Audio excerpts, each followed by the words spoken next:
Mr. President. Senator from Minnesota. Thank you, Mr. President. I rise to talk about the effort to repeal and replace the Affordable Care Act.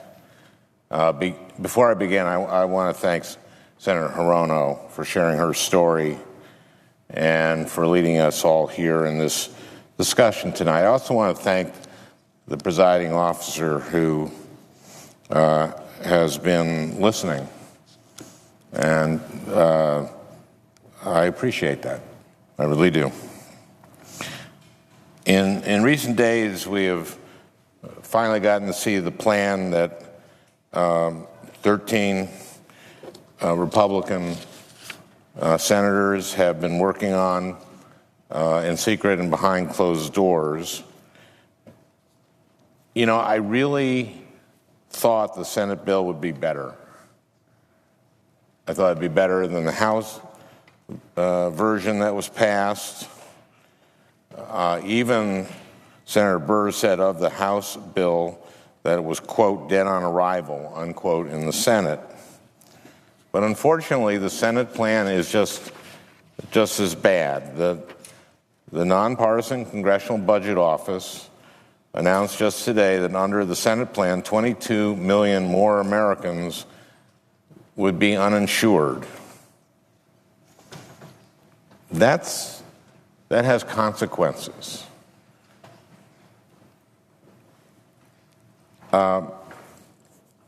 Perhaps worst of all, the bill, and partly because this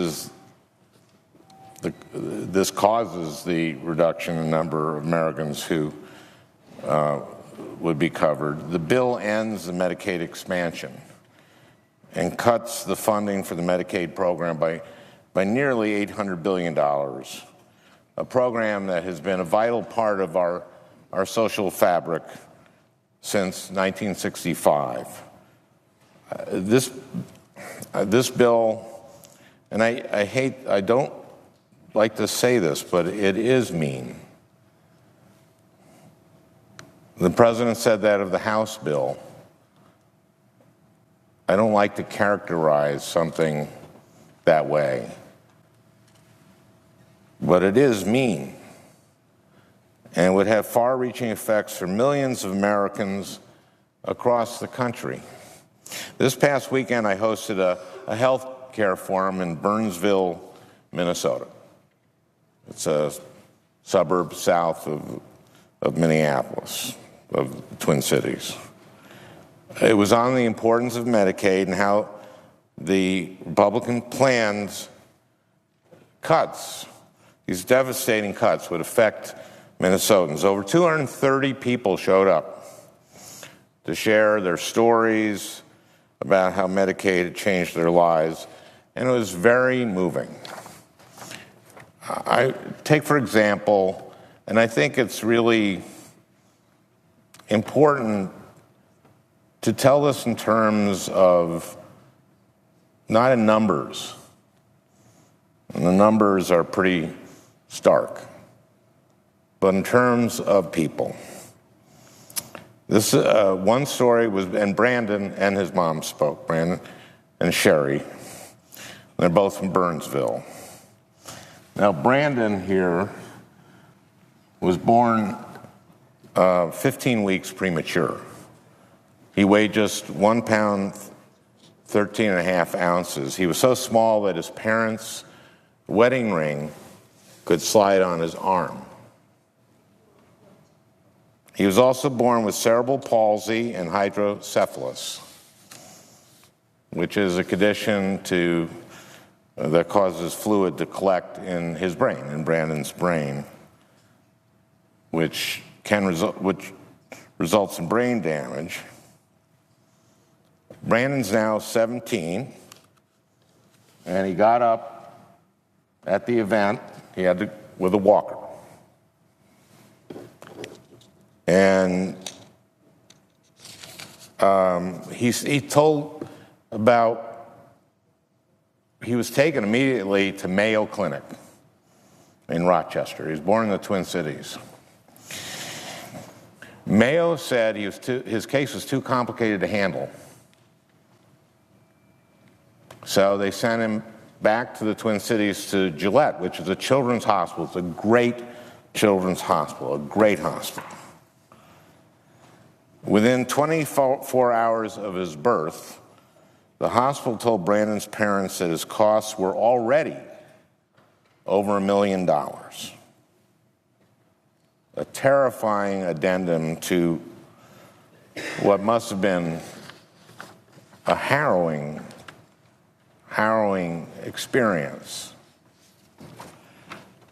Over the years, Brandon has needed 38 surgeries to reduce the fluid in his brain. He has a shunt.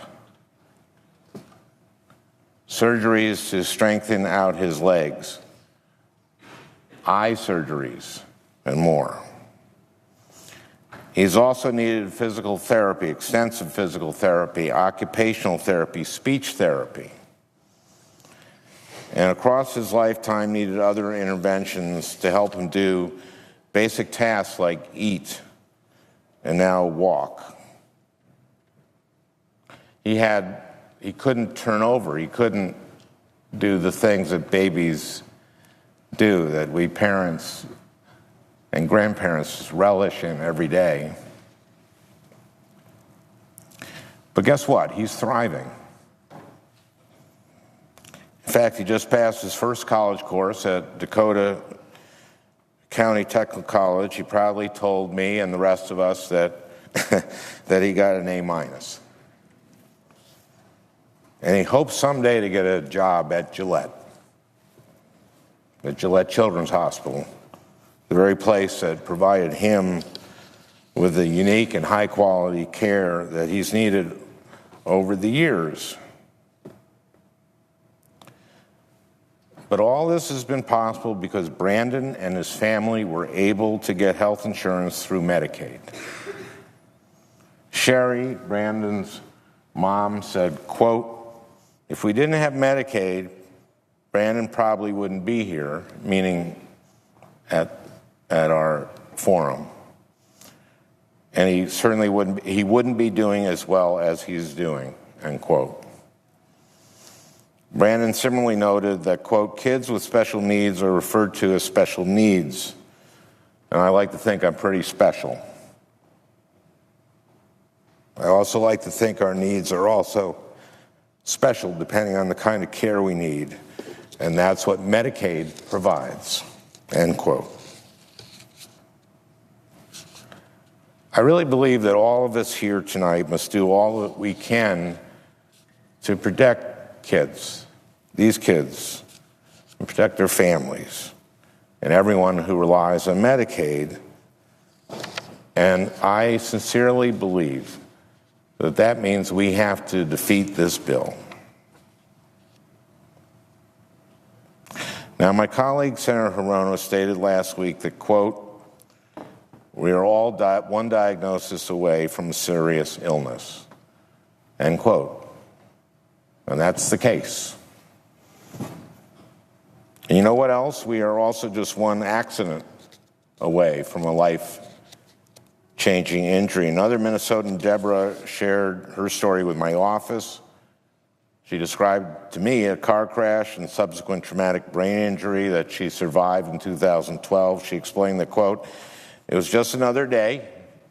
I was on my way to work. I lost control of my SUV after sliding on a patch of ice and slammed into a concrete median," end quote. Her whole life changed at that moment. She had to relearn basic tasks: reading, walking, talking, and eating.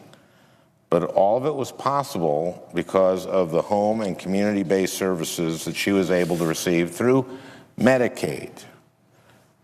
And she said, quote, "Without the services funded by Medicaid, my goal of returning to paid employment would be impossible. I honestly worry that proposed changes to the Medicaid program could significantly diminish my overall health outcomes and even leave me facing long-term homelessness," unquote.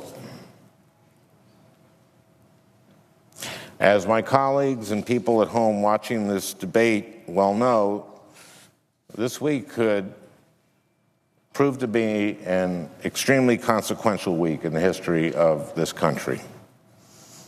The decisions that we make, the 100 of us, over the next few days could literally mean life or death for many Americans.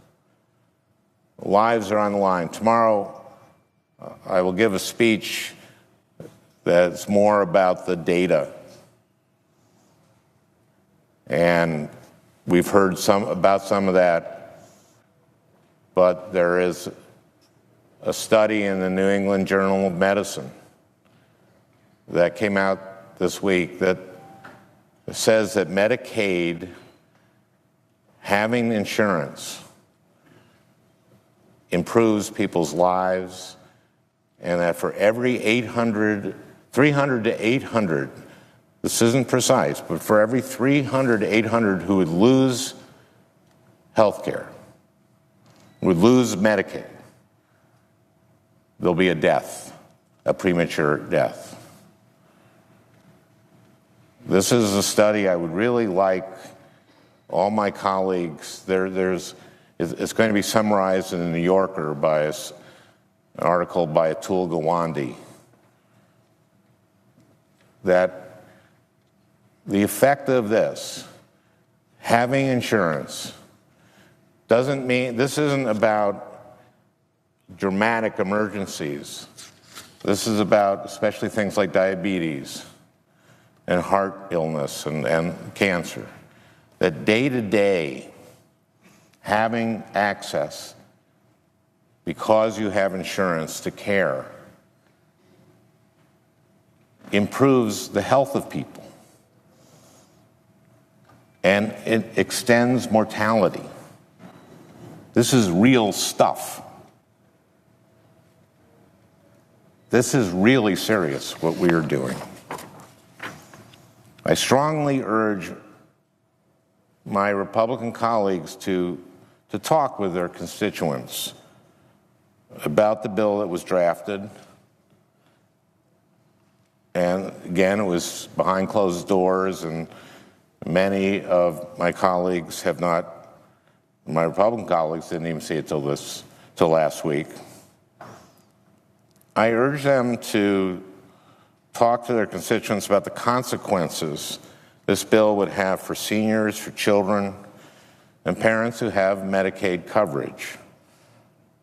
Talk to the people who would see their health care costs rise. Talk to families who may lose their health insurance. People are afraid. I'm co-chair of the Rural Health Caucus. I go all around my state. I talk to roundtables at rural hospitals, nursing homes. These are parts of my state that voted for Donald Trump. Donald Trump said during the campaign he would not cut Medicaid. These are people who are scared, whose elderly parents stay home because Medicaid pays for their home health care. And they're afraid because that will go away, and both she and her husband, this was a woman in Perham, Minnesota, they both work. And they don't know what they'll do.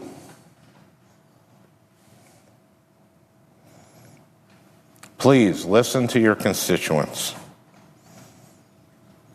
You need to do the right thing. Vote no on this bill for their sake, for the sake of your constituents. Thank you, Mr. President. I yield the floor.